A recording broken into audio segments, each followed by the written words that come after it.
ದೇವನಹಳ್ಳಿಯಲ್ಲಿ ನಡೆದ ಈ ಕಾರ್ಯಕ್ರಮದಲ್ಲಿ ಸಚಿವರು ಪೊಲೀಸ್ ಇಲಾಖೆಯ ಅಭಿವೃದ್ಧಿಗೆ ಒತ್ತು ನೀಡಿದ್ದು ಜನಸ್ನೇಹಿ ಪೊಲೀಸ್ ವ್ಯವಸ್ಥೆಯನ್ನು ಬಲಪಡಿಸುವುದಾಗಿ ಭರವಸೆ ನೀಡಿದ್ದಾರೆ. ಆ ಕುರಿತು ಒಂದು ವರದಿ ಇಲ್ಲಿದೆ ನೋಡಿ. ಹೌದು, ಬೆಂಗಳೂರು ಗ್ರಾಮಾಂತರ ಜಿಲ್ಲೆಯ ದೇವನಹಳ್ಳಿಯಲ್ಲಿ ಪೊಲೀಸ್ ಇಲಾಖೆಯ ವಿವಿಧ ಅಭಿವೃದ್ಧಿ ಕಾಮಗಾರಿಗಳಿಗೆ ಗೃಹ ಸಚಿವ ಡಾಕ್ಟರ್ ಜಿ. ಪರಮೇಶ್ವರ್ ಉದ್ಘಾಟನೆ ಮಾಡಿದ್ರು.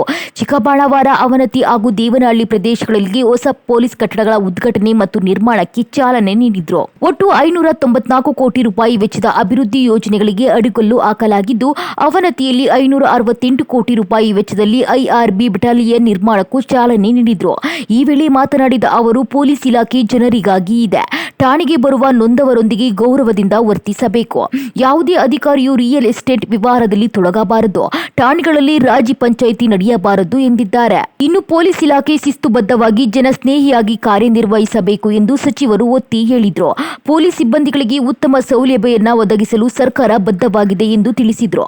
ಪೊಲೀಸ್ ಗೃಹ ಯೋಜನೆಯಡಿ 38 ಲಕ್ಷ ರೂಪಾಯಿ ವೆಚ್ಚದಲ್ಲಿ ವಸತಿ ನಿರ್ಮಾಣ ನಡೆಯುತ್ತಿದ್ದು, ಈಗಾಗಲೇ 40% ಸಿಬ್ಬಂದಿಗಳಿಗೆ ಮನೆಗಳನ್ನು ಒದಗಿಸಲಾಗಿದೆ.